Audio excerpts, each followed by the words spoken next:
دسمبر کے اوائل کی بات ہے جب محکمہ اوقاف نے زبردستی میری تعیناتی شیخو پورہ کے میر محلے کی جامع مسجد سے ہیرا منڈی لاہور کی ایک پرانی مسجد میں کر دی۔ میں تو گویا زمین میں 6 فٹ نیچے گڑ گیا۔ پھر اللہ بھلا کرے میری بیوی کا، جس نے مجھے تسلی دی اور سمجھایا کہ امامت ہی تو ہے کسی بھی مسجد میں صحیح، اور میرا کیا ہے، میں تو ویسے بھی گھر سے نکلنا پسند نہیں کرتی، پردے کا کوئی مسئلہ نہیں ہوگا، اور پھر ہمارے کون سے کوئی بچے ہیں کہ ان کے بگڑنے کا ڈر ہو۔ بیوی کی بات سن کر تھوڑا دل کو اطمینان ہوا اور ہم نے سامان باندھنا شروع کیا۔ بچوں کا ذکر چھڑ ہی کیا تو یہ بتاتا چلوں، شادی کے 22 سال گزرنے کے باوجود اللہ نے ہمیں اولاد جیسی نعمت سے محروم ہی رکھنا مناسب سمجھا تھا۔ خیر، اب تو شکوہ شکایت بھی چھوڑ چکے تھے دونوں میاں بیوی۔ جب کسی کا بچہ دیکھ کر دل دکھتا تو میں یاد الہی میں دل لگا لیتا تھا، اور وہ بھلی ماس کسی کونے خدرے میں منہ دیکھ کر کچھ آنسو بہا لیتی تھی۔ سامان باندھ کر ہم دونوں میاں بیوی نے اللہ کا نام لیا اور لاہور جانے کے لیے ایک پرائیویٹ بس میں سوار ہو گئے۔ بادامی باغی اگڈے پر اترے اور ہیرا منڈی جانے کے لیے سواری کی تلاش شروع کی۔ ایک تانگے والے نے مجھے پتہ بتانے پر اوپر سے نیچے تلک دیکھا اور پھر برقع میں ملبوس عورت ساتھ دے کر 40 روپے کے عوض لے جانے کی حامی بھری۔ تانگا چلا تو کوچوان نے میری ناقص معلومات میں اضافہ یہ کہہ کر کیا کہ میاں جی، جہاں آپ کو جانا ہے اسے ہیرا منڈی نہیں، ٹبی گلی کہتے ہیں۔ 15-20 منٹ میں ہم پہنچ گئے۔ دوپہر کا وقت تھا، شاید بازار کھلنے کا وقت نہیں تھا۔ دیکھنے میں تو عام سا محلہ تھا، وہی ٹوٹی پھوٹی گلیاں، میلے کرتوں کے غلیظ دامن سے ناک پونجھتے ننگ دھڑنگ بچے، نالیوں میں کالا پانی اور کوڑے کے ڈھیروں پہ منڈلاتی بے حساب مکھیاں، سبزیوں پھلوں کے ٹھیلوں والے ان سے بحث کرتی، کھڑکیوں سے آدھی باہر لٹکتی عورتیں۔ فرق تھا تو صرف اتنا کہ پان سگریٹ اور پھول والوں کی دکانیں کچھ زیادہ تھیں۔ دکانیں تو بند تھیں، مگر ان کے نئے پرانے بورڈ اصل کاروبار کی خبر دے رہے تھے۔ مسجد کے سامنے تانگا کیا رکا، مانو محلے والوں کی عید ہو گئی۔ پتہ نہیں کن کن کونے خدروں سے بچے اور عورتیں نکل کر جمع ہونے لگیں۔ ملی جلی آوازوں نے آسمان سر پہ اٹھا لیا تھا۔ اے نیا مولوی ہے، بیوی بھی ساتھ ہے، پچھلے والے سے تو بہتر ہی ہوگا، کیا پتہ لگتا ہے بہن، مرد کا کیا اعتبار۔ ہاں ہاں، صحیح کہتی ہے تو، داڑھی والا مرد تو اور بھی خطرناک، عجیب طوفان بدتمیزی تھا۔ مکالموں اور فکروں سے یہ معلوم پڑتا تھا کہ جیسے طوائفوں کے محلے میں مولوی نہیں، شرفا کے محلے میں کوئی طوائف وارد ہوئی ہو۔ اسی سے پہلے کہ میرے ضبط کا پیمانہ لبریز ہوتا، خدا خوش رکھے غلام شبیر کو، جو مولوی صاحب کرتا دوڑا آیا اور ہجوم کو وہاں سے بھگا دیا۔ پتہ چلا کہ مسجد کا خادم ہے اور عرصہ 25 سال سے اپنے فرائض منصبی نہایت محنت اور دیانتداری سے ادا کر رہا ہے۔ بائی طبیعت خوش ہو گئی اس سے مل کے۔ دبلا پتلا پکی عمر کا مرد، لمبی سفید داڑھی، سفید پاجامہ کرتا، کندھے پہ 4 خانے والا سرخ و سفید انگوچھا، پیشانی پہ محراب کا کالا نشان، سر پہ سفید ٹوپی اور نیچی نگاہیں، سادہ اور نیک آدمی، اور منہ سے شکایت کا ایک لفظ نہیں۔ بوڑھا آدمی تھا مگر کمال کا حوصلہ ہمت رکھتا تھا۔ سامان سنبھالتے اور گھر کو ٹھیک کرتے ہفتہ 10 دن لگ گئے۔ گھر کیا تھا، 2 کمروں کا کوارٹر تھا، مسجد سے متصل ایک چھوٹا سا باورچی خانہ، ایک اس سے بھی چھوٹا غسل خانہ اور بیت الخلاء، اور ایک ننھا منا سا صحن۔ بہرحال ہم میاں بیوی کو بڑا گھر کس لیے چاہیے تھا، بہت تھا ہمارے لیے، بس ارد گرد کی عمارتیں اونچی تھیں اور تاریکی بہت تھی۔ دن 12 بجے بھی شام کا سا دھندلکا چھایا رہتا تھا۔ گھر ٹھیک کرنے میں غلام شبیر نے بہت ہاتھ بٹایا، صفائی کرنے سے دیواریں چونا کرنے تک۔ تھوڑا خریدنے سے پتہ چلا کہ یہاں آنے والے ہر ماہ مسجد کے ساتھ غلام شبیر گھر کا کام بھی کرتا تھا، بس تنخواہ کے نام پہ قریب 2 وقت کی روٹی مانگتا تھا اور رات کو مسجد میں ہی سوتا تھا۔ یوں اس کو رہنے کو جگہ مل جاتی تھی اور مسجد کی حفاظت بھی ہو جاتی تھی۔ ایک بات جب سے میں آیا تھا دماغ میں کھٹک رہی تھی، سو ایک دن غلام شبیر سے پوچھ ہی لیا، میاں یہ بتاؤ کہ پچھلے ماہ مسجد کے ساتھ کیا ماجرا گزرا؟ وہ تھوڑا ہچکچایا اور پھر ایک طرف لے گیا کہ بیگم کے کان میں آواز نہ پڑے۔ میاں جی اب کیا بتاؤں آپ کو، جوان آدمی تھے اور غیر شادی شدہ بھی، محلے میں بلا حسن کی کیا کمی ہے، بس دل آ گیا ایک لڑکی پہ۔ لڑکی کے دلال بلا کہاں جانے دیتے تھے سونے کی چڑیا کو۔ پہلے تو انہوں نے مولانا کو سمجھانے کی کوشش کی، پھر ڈرایا دھمکایا، لیکن مولانا نہیں مانے۔ ایک رات لڑکی کو بھگا لے جانے کی کوشش کی، بادامی باغ اڈے پر ہی پکڑے گئے۔ ظالموں نے اتنا مارا پیٹا کہ مولانا جان سے گئے۔ غلام شبیر نے نہایت افسوس کے ساتھ ساری کہانی سنائی۔ پولیس وغیرہ کا تو پکڑے نہیں گئے؟ میں نے گھبرا کر پوچھا۔ غلام شبیر ہنسنے لگا۔ کمال کرتے ہیں آپ بھی میاں جی، پولیس بلا ان لوگوں کے چکروں میں کہاں پڑتی ہے، بس اپنا بتہ وصول کیا اور غائب۔ اور ویسے بھی کوتوال صاحب خود اس لڑکی کے عاشقوں میں شامل تھے۔ لا حول ولا قوت الا باللہ، کہاں اس جہنم میں پھنس گئے۔ میں یہ سب سن کر سخت پریشان ہوا۔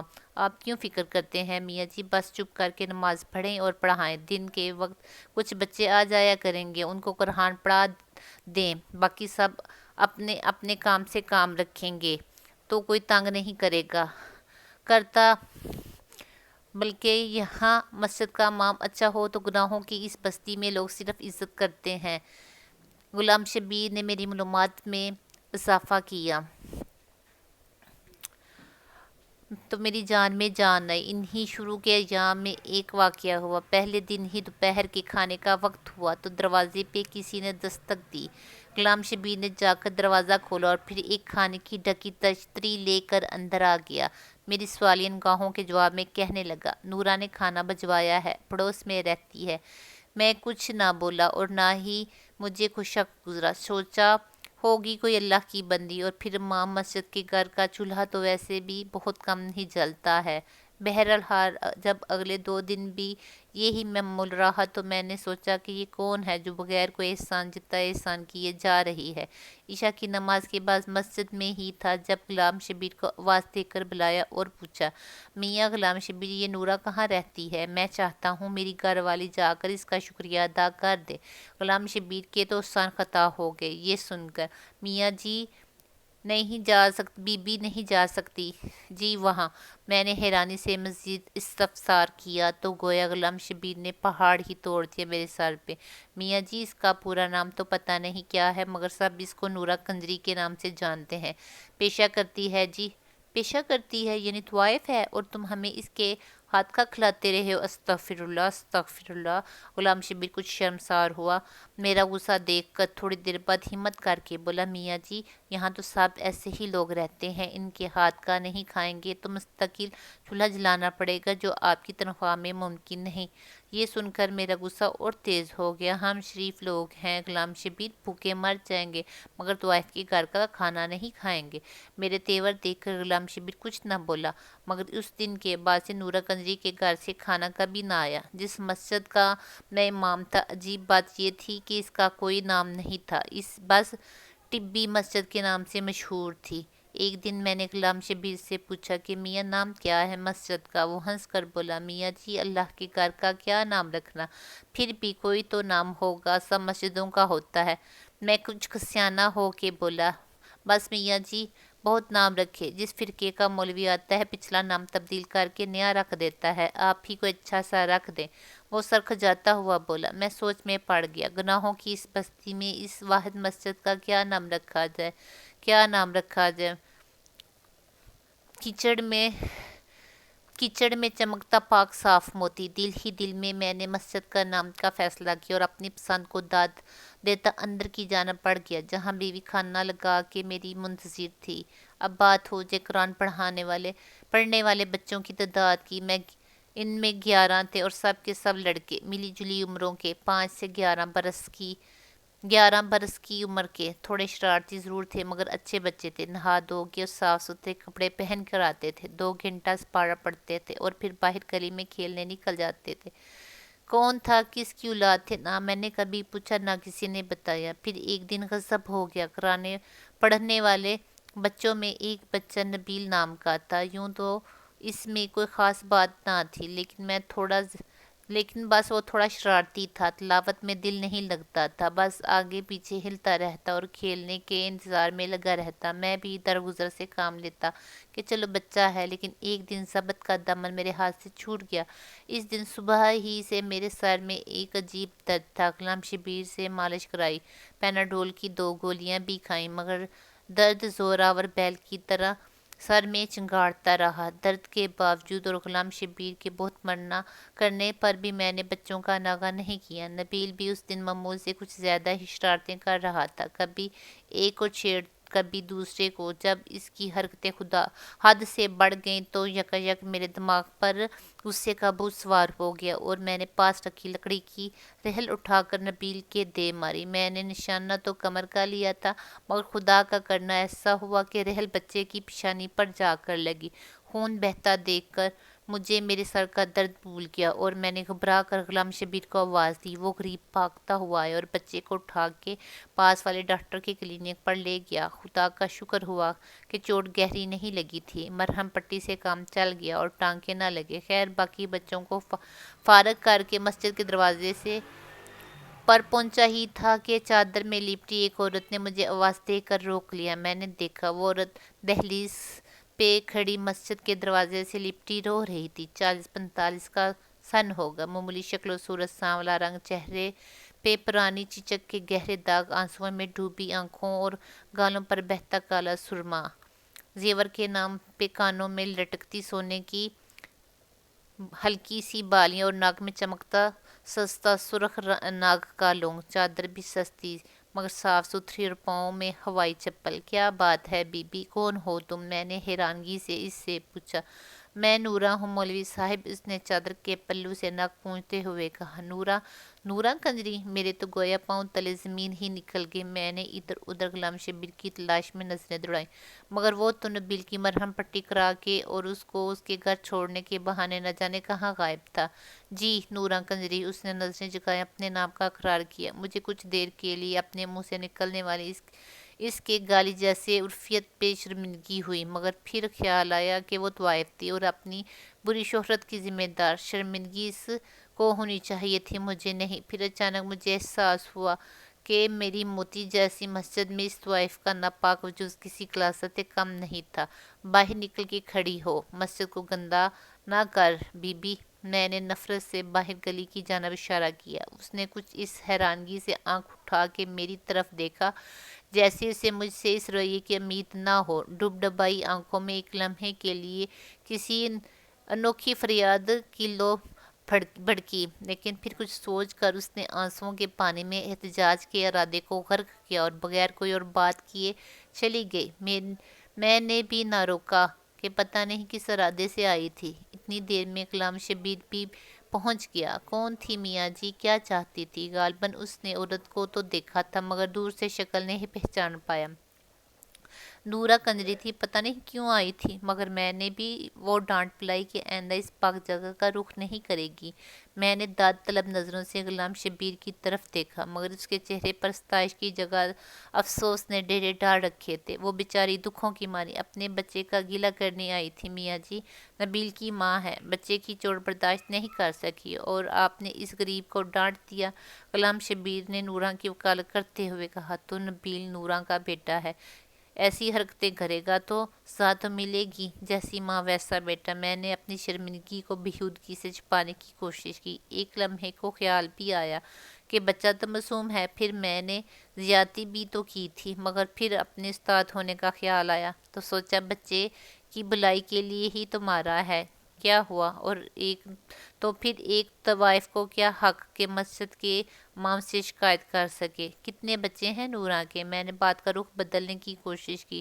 مسجد میں پڑھنے والے سب بچے نورا کے ہیں میاں جی، اس کے علاوہ ایک گود کا بچہ بھی ہے۔ بس اس محلے میں صرف نورا اپنے بچوں کو مسجد بھیجتی ہے، باقی سب لوگوں کے بچے تو آوارہ پھرتے ہیں۔ غلام شبیر کی آواز میں پھر نورا کی وکالت گونج رہی تھی۔ میں نے بنا کر جواب دینے کا ارادہ کیا ہی تھا کہ کوتوال صاحب کی گاڑی سامنے آ کر رکی۔ خود تو پتہ نہیں کیسا آدمی تھا، مگر بیوی بہت نیک تھی، ہر دوسرے تیسرے روز ختم کے نام پر کچھ نہ کچھ میٹھا بھجوا دیتی تھی۔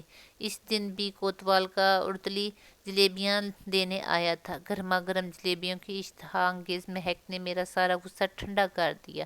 نورا کنجری کی بات آئی گئی ہو گئی، یہ نبیل کو مار پڑنے کے کچھ دنوں کے بعد کا ذکر ہے۔ عشاء پڑھ کے میں غلام شبیر سے ایک شرعی مسئلے پر بحث کر رہا تھا کہ گھر جاتے ہوئے کافی دیر ہو گئی۔ مسجد سے باہر نکلے تو بازار کی رونق شروع ہو تھی۔ بالکونیوں پر جھلملاتے پردے لہرا رہے تھے اور کوٹھوں سے ہارمونیم کے سر اور طبلوں کی تاپ کی آواز ہر سو گونج رہی تھی۔ پان، سگریٹ اور پھولوں کی دکانیں بھی دھیرے دھیرے رش پڑ رہا تھا۔ اچانک میری نظر نورا کے گھر کے دروازے پر جا پڑی۔ وہ باہر ہی کھڑی تھی اور ہر آتے جاتے مرد سے ٹھٹھے مار مار کر گپیں لگا رہی تھی۔ آج تو اس کا روپ بھی دوسرا تھا۔ گلابی رنگ کا چست سوٹ، پاؤں میں سرخ گرگری، ننگے سر پہ اونچا جوڑے میں پروئے موتیوں کے پھول، میک اپ سے لدا چہرہ، گہری سرخ لپسٹک، آنکھوں میں مسکارا اور مسکارے کی اوٹ میں جھانکتی ننگی دعوت۔ لا حول ولا قوت الا باللہ۔ میں نے تنزیہ نگاہوں سے غلام شبیر کی جانب دیکھا۔ آخر وہ نورا کا وکیل جو تھا۔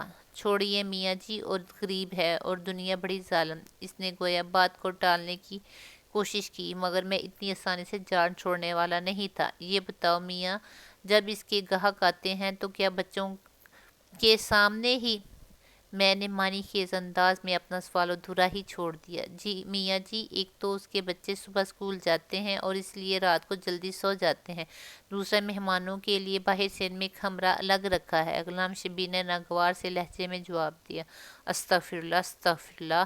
میں نے گفتگو کا سلسلہ وہی ختم کرنا مناسب سمجھا، کیونکہ مجھے احساس ہو چکا تھا غلام شبیر کے لہجے سے جھانکتی ناگواری کا رخ نورا کی جانب نہیں تھا۔ اس کے بعد نورا کا ذکر میرے سامنے تب ہوا جن دنوں میں اپنے اور زوجہ کے لیے حج بیت اللہ کی غرض سے کاغذات بنوا رہا تھا۔ اس غریب کی بڑی خواہش تھی کہ وہ اور میں اللہ اور اس کے نبی پاک کی خدمت میں پیش ہوں اور اولاد کی دعا کریں۔ میرا بھی من تھا کہ کسی بہانے سے مکہ مدینہ کی زیارت ہو جائے، نام کے ساتھ حاجی لگا ہو تو شاید محکمے والے کسی اچھی جگہ تبدیلی کر دے۔ زوجہ کا ایک بھانجا انہیں دنوں وزارت مذہبی امور میں کلرک تھا۔ اس کی وسعت سے درخواست کی قبولی کی کامل امید تھی۔ کاغذات فائل میں اکٹھے کیے ہی تھے کہ غلام شبیر ہاتھ میں کچھ اور کاغذات اٹھائے پہنچ گیا۔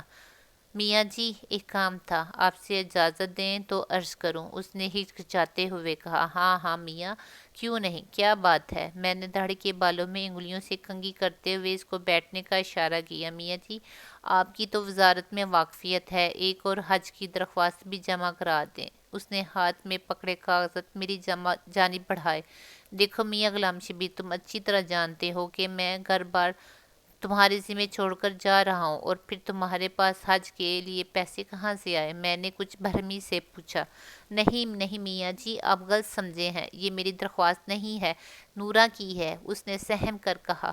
کیا میاں ہوش میں تے ہو؟ نورا کنجری اب مکہ مدینے جائے گی، اور وہ بھی اپنے ناپاک پیشے کی رقم سے؟ توبہ توبہ، میرے تو جیسے تن بدن میں آگ لگ گئی یہ واہیات بات سن کر۔ میاں جی، طوائف ہے پر مسلمان بھی تو ہے، اور وہ تو اللہ کا گھر ہے، وہ جس کو بلانا چاہے بلا لے، اس کے لیے سب ایک برابر ہیں۔ اپنی طرف سے تو غلام شبیر نے بڑی گہری بات کی۔ اچھا، اللہ جس کو بلانا چاہے بلا لے، واہ میاں واہ، تو پھر میں درخواست کیوں جمع کرواؤں؟ نورا سے کہو سیدھا اللہ تعالیٰ کو ہی بھیج دے، میں نے غصے سے کہا اور اندر کمرے میں چلا گیا۔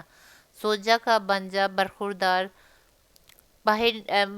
نکلا اور اللہ کے فضل و کرم سے میری اور زوجہ کی درخواست قبول ہو گئی۔ ٹکٹ کے پیسے کم پڑے تو اسی بھلی لوگ کے جہیز کے زیور کام آ گئے۔ اللہ کا نام لے کر ہم روانہ ہو گئے۔ احرام باندھا تو گویا عمر بھر کے گناہ اتار کے ایک طرف رکھ دیے، اللہ کا گھر دیکھا اور نظر بھر کے دیکھا۔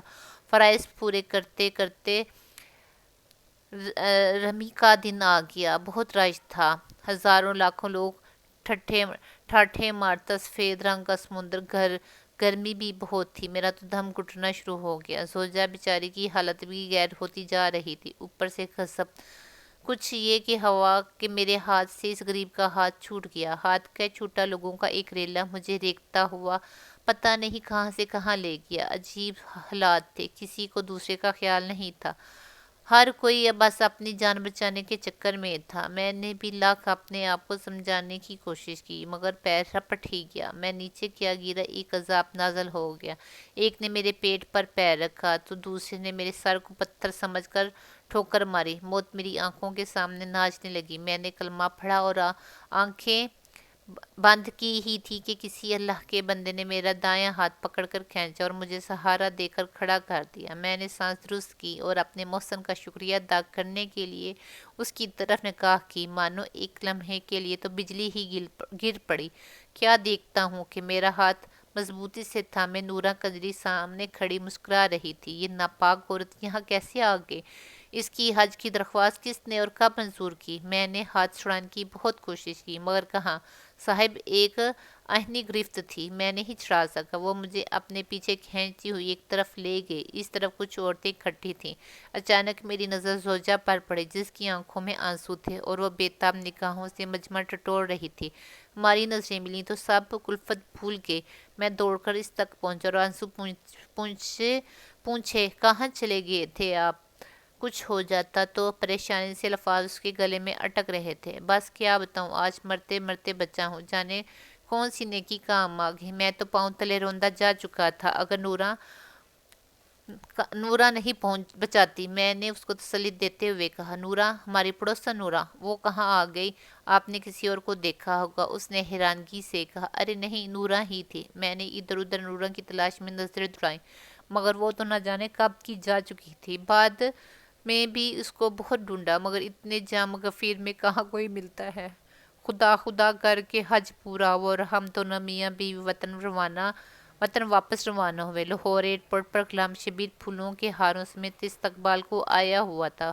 بہت مبارک ہو باجی، بہت مبارک ہو میاں جی، بلکہ اب تو میں آپ کو حاجی صاحب کہوں گا۔ اس نے مسکراتے ہوئے ہم دونوں کو مبارکباد دی تو میری گردن حاجی صاحب کا لقب سن کر کڑکڑا گئی۔ میں نے خوشی سے سرشار ہوتے ہوئے اس کے کندھے پہ تھپکی دی اور سامان اٹھانے کا اشارہ کیا۔ ٹیکسی میں بیٹھے میں نے مسجد اور گھر کی خیریت دریافت کی تو نورہ کا خیال آ گیا۔ میاں غلام شبیر، نورہ کی سناؤ۔ میرا اشارہ اس حج کی درخواست کے بارے میں تھا۔ اس بیچاری کی کیا سناؤ میاں جی، لیکن آپ کو کیسے پتا چلا؟ اس نے حیرانگی سے میری جانب دیکھا۔ بس ملاقات ہوئی تھی مکہ شریف میں۔ میں نے اس کے لہجے میں چھپی اداسی کو اپنی غلط فہمی سمجھا۔ مکہ شریف میں ملاقات ہوئی تھی؟ مذاق نہ کریں میاں جی، نورہ تو آپ کے جانے کے اگلے دن ہی قتل ہو گئی تھی۔ اس نے گویا میرے سر پر بم پھوڑا۔ قتل ہو گئی تھی؟ میں نے چھمبے سے پوچھا۔ جی میاں جی، بیچاری نے حج کے لیے پیسے جوڑ رکھے تھے، اس رات کوئی گاہک آیا اور پیسوں کے پیچھے قتل کر دیا اس غریب کو۔ ہمیں تو صبح کو پتا چلا، جب اس کے بچوں نے اس کی لاش دیکھی، شور مچایا تو سب اکٹھے ہوئے، پولیس والے بھی پہنچ گئے اور اس کی لاش پوسٹ مارٹم کے لیے لے گئے۔ ابھی کل ہی میں مردہ خانے سے میت لے کر آیا ہوں، آج صبح ہی تدفین کی اس کی۔ غلام شبیر کی آواز آنسوؤں میں بھیگ رہی تھی۔ قاتل کا کچھ پتا چلا؟ میں ابھی حیرانگی کی گرفت میں تھا۔ پولیس کے پاس اتنا وقت کہاں میاں جی کہ طوائفوں کے قاتلوں کو ڈھونڈے۔ اس بیچاری کی تو نماز جنازہ میں بھی بس 3 افراد تھے، میں اور 2 گورکن۔ اس نے افسوس سے ہاتھ ملتے ہوئے کہا۔ اور اس کے بچے، ان کا کیا بنا؟ میں نے اپنی آنکھوں میں امڑتی نمی پونچھتے ہوئے دریافت کیا۔ کوئی لڑکا پیدا ہوتا ہے تو زیادہ تر اسے راتوں رات اٹھا کر کوڑے کے ڈھیر پر پھینک دیا جاتا ہے، وہ سب ایسے ہی بچے تھے۔ نورہ سب جانتی تھی کہ کس کے ہاں بچہ ہونے والا ہے، بس لڑکا ہوتا تو اٹھا کر اپنے گھر لے آتی۔ کہنے کو تو طوائف تھی میاں جی، مگر میں گواہ ہوں، غریب جتنا بھی کماتی بچوں کے خرچ کر دیتی، بس تھوڑے بہت الگ کر کے حج پہ جانے کے لیے جمع کر رکھے تھے، وہ بھی اس کا قاتل لوٹ کر لے گیا۔ یہ بتاؤ غلام شبیر، جب میں نے اس کی درخواست جمع کرانے سے انکار کیا تو اس نے کیا کہا؟ مجھ پہ حقیقتوں کے در کھلنا شروع ہو چکے تھے۔ بس میاں جی کیا کہتی، بیچاری آنکھوں میں آنسو آ گئے، آسمان کی جانب ہاتھ اٹھائے اور کہنے لگی، بس تو ہی اس کنجری کو بلا لے، تو بلا لے۔ مجھ پر تو پوچھو گڑوں پانی پڑ گیا۔ تعصب کی ایک آندھی چل رہی تھی، ہوا کے دوش میری قطعیں اڑا رہی تھیں، گناہوں کی مٹی چڑھ رہی تھی اور میری آنکھیں اندھیائی جا رہی تھیں۔ آپ کیوں روتے ہیں میاں جی؟ آپ تو ناپاک کہتے تھے اس کو۔ غلام شبیر نے حیرانگی سے میری آنسوؤں سے تر داڑھی دیکھتے ہوئے کہا۔ کیا کہوں غلام شبیر کہ کیوں روتا ہوں، وہ ناپاک نہیں تھی۔ ناپاک تو ہم ہیں جو دوسروں کی ناپاکی کا فیصلہ کرتے پھرتے ہیں۔ نورہ تو اللہ کی بندی تھی، اللہ نے اسے اپنے گھر بلا لیا۔ میری ندامت بری ہچکیاں بند ہونے کا نام نہیں لے رہی تھی، اور غلام شبیر نہ سمجھتے ہوئے مجھے تسلی دیتا رہا۔ ٹیکسی محلے میں داخل ہوئی اور مسجد کے سامنے کھڑی ہو گئی۔ اترا ہی تھا کہ نورہ کے دروازے پہ نظر پڑی۔ ایک ہجوم اکٹھا تھا وہاں۔ کیا بات ہے غلام شبیر، لوگ اب کیوں اکٹھے ہیں؟ میاں جی، میرے خیال میں پولیس والے عیدی سینٹر والوں کو لے کر آئے ہیں، وہ ہی لوگ بچوں کو لے جائیں گے، ان غریبوں کو کوئی دیکھ بھال کرنے والا نہیں ہے۔ غلام شبیر نے کچھ سوچتے ہوئے کہا۔ میں نے سوجا کا ہاتھ پکڑا اور غلام شبیر کو پیچھے آنے کا اشارہ کرتے ہوئے نورہ کے دروازے کی جانب بڑھ گیا۔ کہاں چلے میاں جی؟ غلام شبیر نے حیرانگی سے پوچھا۔ نورہ کے بچوں کو لینے جا رہا ہوں، آج سے وہ میرے بچے ہیں، اور ہاں، مسجد کے نام میں نے سوچ لیا ہے، آج سے اس مسجد کا نام نور مسجد ہوگا۔